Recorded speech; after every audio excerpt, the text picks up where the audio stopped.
Okay, here's another record video, show-off record video, and this one kind of centers around Detroit in kind of a way. Anyway, let's start it out with the movie Blue Collar. This thing stars Richard Pryor, Harvey Keitel, and Yaphet Kotto. This thing was filmed in Detroit and Hamtramck. The part where it shows Yaphet Kotto go into a house and whip up on some guys in the front yard that are, I don't know, causing him trouble. Anyway, that was filmed in Hamtramck. And the part where Harvey Keitel and Richard Pryor are kind of arguing on a front porch, man, if you know Hamtramck, Michigan, you know that's where that was filmed. Anyway, is this movie Blue Collar any good? It just has too many inconsistencies, but it's still okay. It's an okay movie. But the reason why I'm showing this is because of the song Hard Workin' Man, which is like the main theme song to this movie. And it's sung by Captain Beefheart. And the version on this Blu-ray that you'll hear at the very beginning of the movie, which I think that was filmed in Kalamazoo at a taxi car manufacturing plant. Anyway, it's a really good song, and the lyrics are a little rough in parts. All right, now,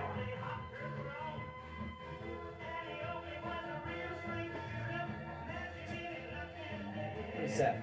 Oh, that's the Mamas and the Papas. Anyway, here is the soundtrack to the movie I just showed, and it has that Hard Workin' Man song on it, but the rough lyrics are taken out. So this is like the Kmart version of this. And that's kind of heartbreaking because it's a really great song. The Cramps did a cover version of it on their Look Mom No Head release, and it is the Cramps do not do well. I don't know. I wouldn't have suggested that they do that. I'd say it's perfect the way it is. You're not going to improve on it. In fact, you're going to fall short compared to the way that Captain Beefheart sings it on the opening credits to the movie. So don't do it, but the Cramps did it anyway, and it just doesn't hold up even to the version that's on this record album. Anyway, doesn't mean you shouldn't buy this thing for that Hard Workin' Man song. It just means if you hear this, you're going to listen to the record and say, oh man, they cut those parts out. What a drag. All right, here we go. Let's get into some more Detroit stuff. And we'll start with this. This is a big fat book. It's called Nothing to Lose, The Making of Kiss, 1972 to 1975. It's kind of interesting. It's a book about Kiss when they were, I don't know, young and hungry, and they were a hard rockin' band. And these are 2 DVDs of Kiss live in Detroit, Michigan, Cobo Hall, January 27th and January 26th on the Alive tour. Here. And this one, the quality is really good. And this is, what night is this? Yeah, this is they had a 3-night stint at Cobo Hall, and January 1976, and this was the last night. Quality on this one is really good, except for 3 songs are cut. So the last 3 songs of the show are not on this, but this DVD does have some promo videos And it's got In Concert 1974, Midnight Special 1975, and something from 1976. The bonus clips on this thing are excellent quality. Really good.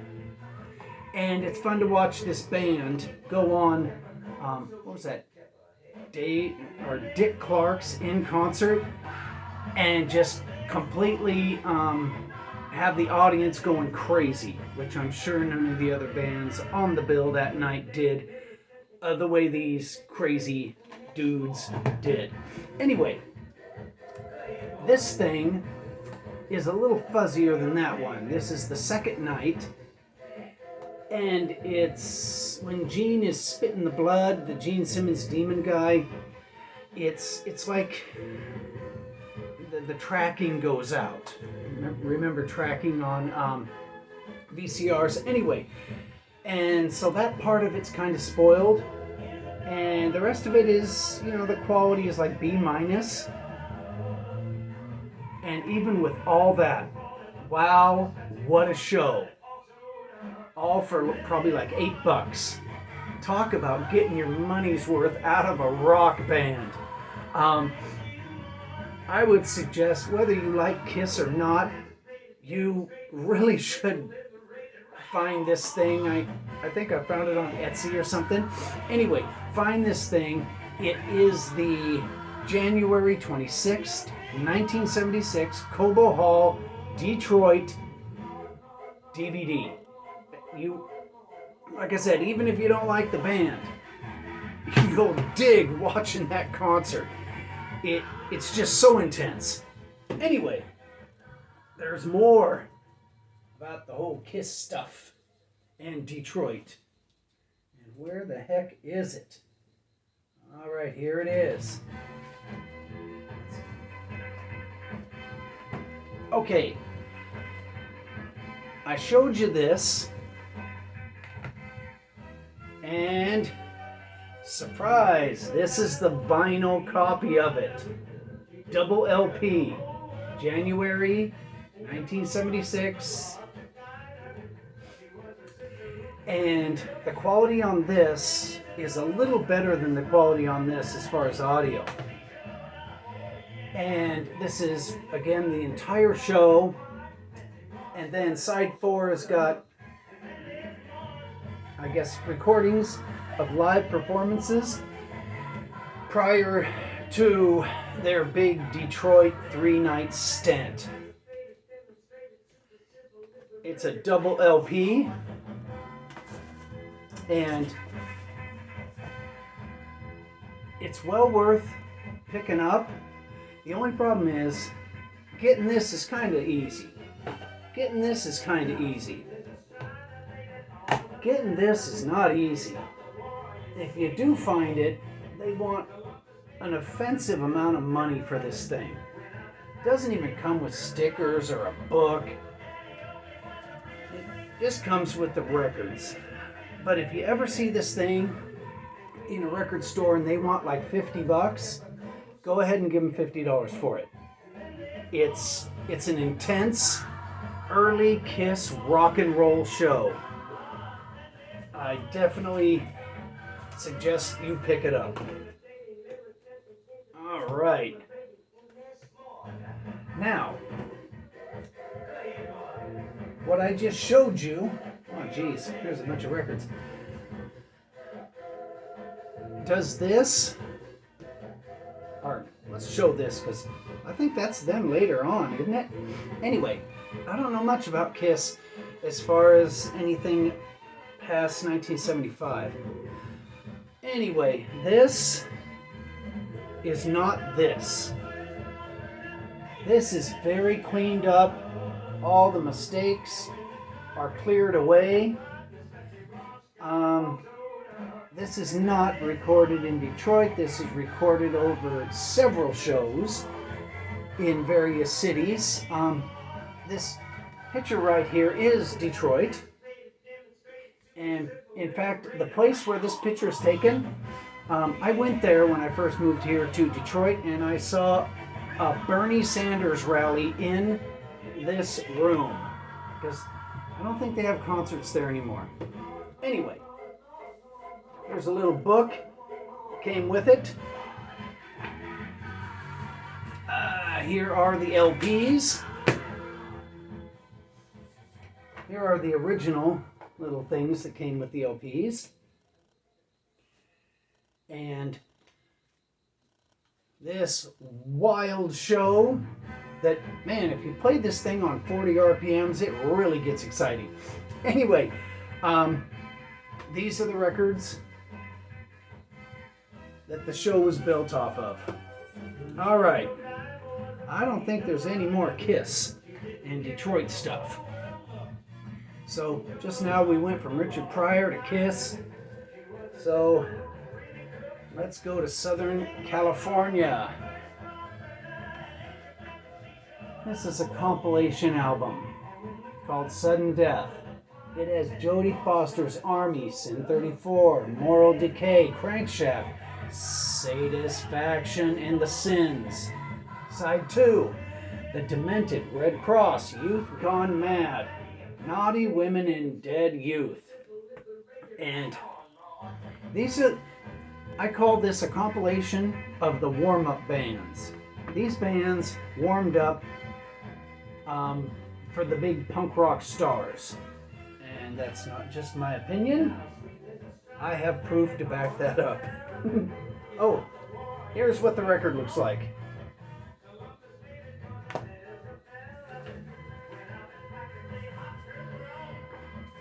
This compilation comes with this, and it shows a bunch of flyers, and again, they were the warm-up bands.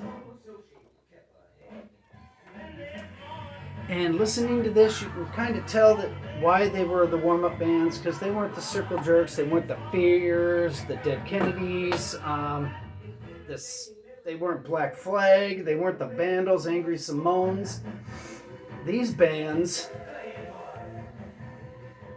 just didn't have the catchy songs like Amoeba and Hollywood and Cambodia or Rise Above. But that doesn't mean they weren't great. Especially Youth Gone Mad. And Dead Youth, Red Cross, Jodie Foster's Army, all these bands. Every band on this thing is worth listening to. This thing's worth buying. And it kind of, having this kind of completes the picture of bands like 45 Grave, TSOL, Circle Jerks, Fear, the Vandals, Bad Religion. So there you go. This is a new pressing of it on Smoke Even. It shows another little thing down here that is a record label. Anyway, Sudden Death. The bands that warmed up for Fear, Circle Jerks, Bad Religion, and they were good too. They shouldn't be ignored. All right, let's get into the Bad Brains. This is the Caroline Record Company version of Bad Brains, Rock for Light. All right, and here is the little lyric sheet that came with it. Here's the jacket. And this thing is musically and the way that the lyrics sound, you're not going to get any better than this. This is almost a perfect document of exciting, I guess, rock and roll. Exciting, intense rock and roll. This thing is near perfect. The message behind the lyrics is religious, but I kind of ignore that and I pay attention to the way that the way the vocals sound, the way the guitar, drums, and bass come across on this thing is life-changing. You hear that, you're never the same. You're not. All right, I'm showing that because I just received this. This is basically the same record except for 3 songs are missing. And this is, I guess, the original sessions for the Rock for Light. I guess, period. I don't know if that was ever going to be a record. And what this thing is I did some research. It's produced by Rick Ocasek, and he was in that band, The Cars. Anyway, this is getting the Cars treatment, and there's a little bit of a difference. Either one is satisfactory. If I had to choose between the two, like if I had to lose one, like you can only keep one of these, I'd keep this one just because it has 3 extra songs. The dude from the Cars, does he take this band and make it less? No. This is not a lesser version of this. This is just not as shiny as this is. So this is Maximum Rock for Light, and this is just Rock for Light. And it is on Punk Note Records. So if you got the money, buy both of them. Alright, here's a little When People Were Shorter and Lived Near the Water 7-inch. This is very entertaining. It's very noisy. And I cannot read the songs that are on this because it's red on blue. So that kind of makes it blurry. Anyway, if you're into When People Were Shorter and Lived Near the Water, seek out the little 7-inch with that picture on the front that looks like this. 4 very satisfactory songs, and it comes with this. A little thing from Shimmy Disc Records telling you that if you do a review. Yeah, if you do a review of this record, send them a copy of it. And there's a picture of the band. If anybody out there even knows who When People Were Shorter and Lived Near the Water is. Alright, this is Sockeye. Music that gay people would like. And I ordered this from a dude in Michigan. He sent it to me. And should this record be bought? Well, if you got a sense of humor, it should be bought. Are the songs on this good? Yes, they are. They're really good. Wow, Sockeye. What a funny band. Alright, I'm not going to show this one because part 2 of it is supposed to show up in the mail. Alright, let's get into the heavy metal. This is Death. Not the Death from Detroit, but the Death from Florida. And this is live Tijuana, October 6, 1990. There you go. And this is very catchy, interesting, bootleg type heavy metal. But not like heavy metal like Iron Maiden. It's like thrash death metal. But it's kind of interesting. It's interesting thrash death metal. I definitely would suggest checking out Death. Alright, let's do one more record. I mean, there's more to show, but this video can't go on forever. Here we go! Puke and Vomit Records does it once again by re-releasing a record by the Addicts that only came out on tape and CD. It's called 27. And it came out 1992. And what have I got to say about this album besides every single song is great? This really is a great record by the Addicts. I remember seeing this CD in Tower Records on Maryland Parkway in Las Vegas, but it wasn't on vinyl, so I didn't buy it.